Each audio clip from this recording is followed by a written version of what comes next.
Assalamualaikum warahmatullahi wabarakatuh. Alhamdulillah, salawat dan salam kepada Rasulullah Muhammad sallallahu alaihi wasallam.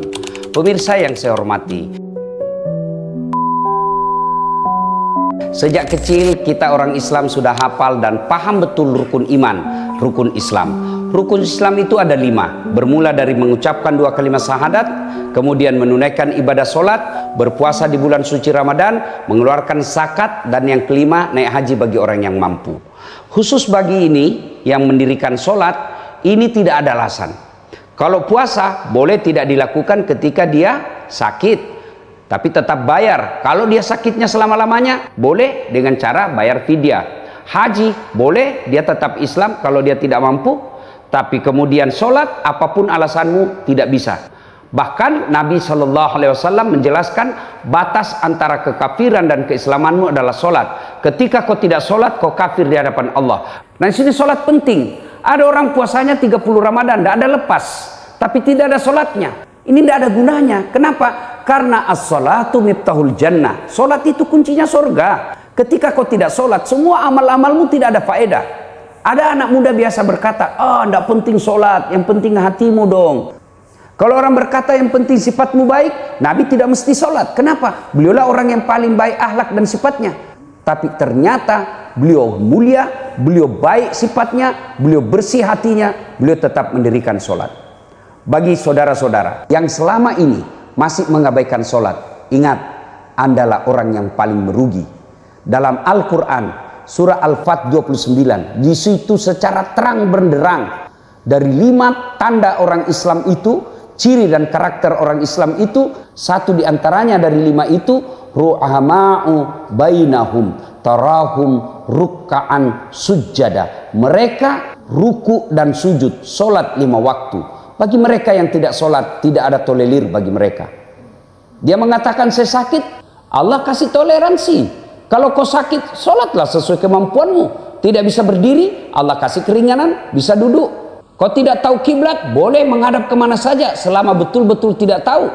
Tapi ingat saudara, ketika kita ingin mendirikan solat, setan kerahkan segala kemampuannya untuk menghalangi dan membuat kita tidak mendirikan solat. Kenapa? Karena inilah puncak ibadah. Biar ibadahmu yang lain baik, puasamu bagus betul, tapi tidak solat, semua akan sia-sia di hadapan Allah. Semoga Ramadan ini menjadi pudan pelatihan bagi mereka yang malas solat. Tunaikan solat dengan sebaik-baiknya. Mudah-mudahan lepas Ramadan tetap memelihara solatnya. Ada hadis yang mengatakan jika kita berpuasa tapi kita tidak solat, maka tidak diterima puasanya. Apakah ketika kewajiban dalam rukun Islam salah satu tidak dilakukan, maka ibadah yang lain tidak diterima? Bagaimana status hadis di atas?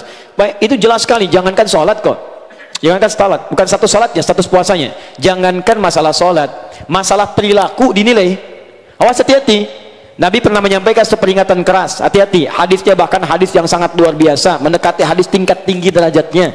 Maka siapapun orang-orang yang puasa, yatruku ta'amahu wa syarabahu, meninggalkan makan minumnya, tapi dia mohon maaf tidak terputus dengan qaulaz zur, kata-kata yang kotor, yang jorok, perbuatan yang tercela, fala yahtaju lillahi ila siyamihi, maka Allah tidak butuh pada puasanya. Bahasanya begitu. Kata Allah, saya nggak butuh, ngapain kamu puasa? Saya nggak butuh.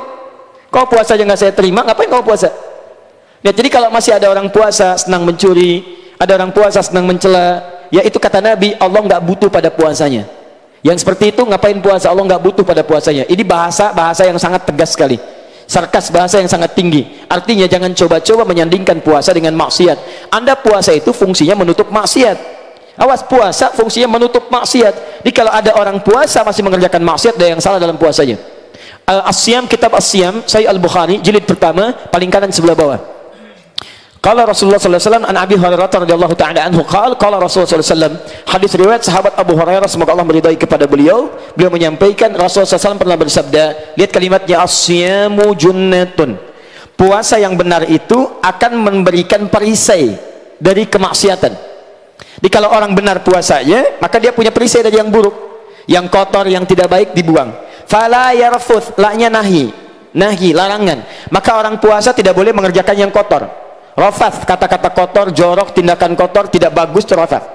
Awas, hati-hati. Begitu dikerjakan tidak ada nilai puasanya. Ini saya kasih tahu ya. Ini bahaya nih. puasa itu ada yang namanya mubtilat, yang membatalkan langsung. Ada yang mufsidat, yang merusak.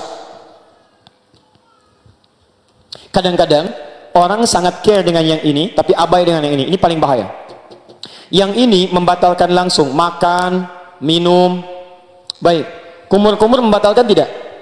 Tidak, tapi kalau kumur-kumur pakai sirup, batal puasa. Ini ya? Pelan misalnya kan, nah ini batal. Jelas, selesai. Yang ini nih yang nggak kadang-kadang nggak disadari, merusak. Gibah, mencela, ini merusak dan mengurangi peluang pahala puasa. Lihat, kalau ini 100%, Anda misalnya makan, ya, ini batal puasa, jelas hilang 100. Yang ini yang bahaya. Misal, gibah, 50% pahala hilang. Mencela, 50% hilang. Menuduh, 50% lagi. Awas hati-hati. Awas hati-hati. Setelah itu misalnya, mohon maaf, berdusta, 25% misal. 50, 100, tambah 75, minus 75. Anda bukan cuma kehilangan puasanya, tapi Anda menghadirkan dosa 75%. Wala yajhal, jangan melakukan tindakan yang bodoh. Yajhal itu bisa maksiat, ya, dari kata jahala, orang berbuat maksiat disebut jahala. Quran surah keempat An-Nisa ayat 17 sampai 18-nya. Innamat taubatu 'ala Allahi lil ladzina ya'maluna su'an bijahalatin. Banyak orang bermaksiat pengen tobat karena mengerjakan perbuatan salah, jahalah. Jahalah itu jenisnya dua. Ya, jenisnya dua. Yang pertama karena tidak tahu. Dia tidak tahu kalau menikmati gosip itu dosa. Tidak tahu, diberitahu, kamu tinggalkan. Itu jahalah. Yang kedua, sudah tahu salah, dikerjakan. Ya, awas hati-hati, es batu ditiupin. Ya, jadi sudah tahu salah, dikerjakan sama dia.